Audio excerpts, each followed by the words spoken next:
And joining me right now in an exclusive interview is Democratic Congressman from California, Ro Khanna. He sits on the House Oversight, Budget, and Armed Services Committees. And Congressman, it is good to see you this morning. Thanks so much for joining us.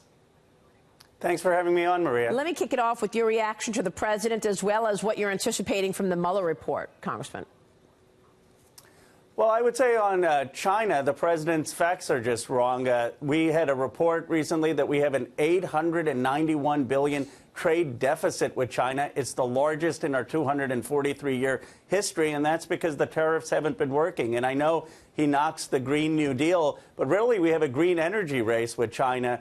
They're leading in making electric vehicles, 40 to 50% of vehicles. Well, Congressman, and the Democrats are saying, let's make them here. Congressman, just to be clear, this president is really the first president that has pushed back on China because of the trade imbalance and because of the constant intellectual property theft. So when you talk about the deficit with China, that was very much in place, and that was one of the catalysts that caused the president to act and put China's feet to the fire. Well, Maria, I agree with you about the trade theft, and I'm not saying that China isn't acting inappropriately, but the 25% trade tariffs, which even Gary Cohn has rejected, I think has made the situation worse. And the facts speak for themselves. We have the largest trade deficit with China today in our history. Right. And what we ought that's to be why the doing, president has his team on the ground right now in Beijing trying to do a deal. Congressman, let's talk about the facts from the Mueller report. If we do get the facts from the Mueller report that there was, in fact, no collusion, as many of us have expected for the last 2 years, are you going to let the facts speak for themselves? What's your next move when we do get the report and you are able to see it later this afternoon, the summary, and you hear that there was no collusion with the president and Russia?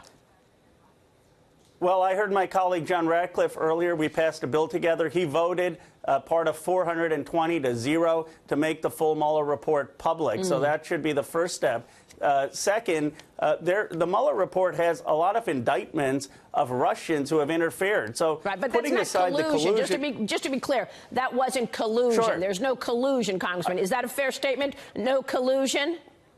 well, I want to read the report first, but there are two separate issues. I agree with you, Maria. One is Russian interference. Every American should be opposed to that, and we should look at what the Russians did. No, that wasn't debated. Nobody debated that. What we're debating is whether or not the president colluded with the Russians, and now we're learning that there will be no more indictments. One issue that I've had, you're on the Oversight Committee, sir. Carter Page, yes. We know that Carter Page was wiretapped. He was a member of the Trump campaign, and the other side wanted to spy on the Trump campaign. For 2 years, we've been hearing about all of these charges. Your colleagues called the president treasonous.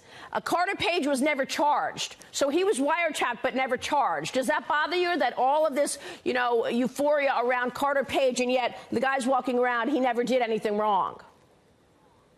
Well, Maria, I've never called the president that, but I am for a transparent investigation and having the facts lead wherever they do. I do think there have been allegations that Mueller has made about Manafort and giving Again, polling no to a Russian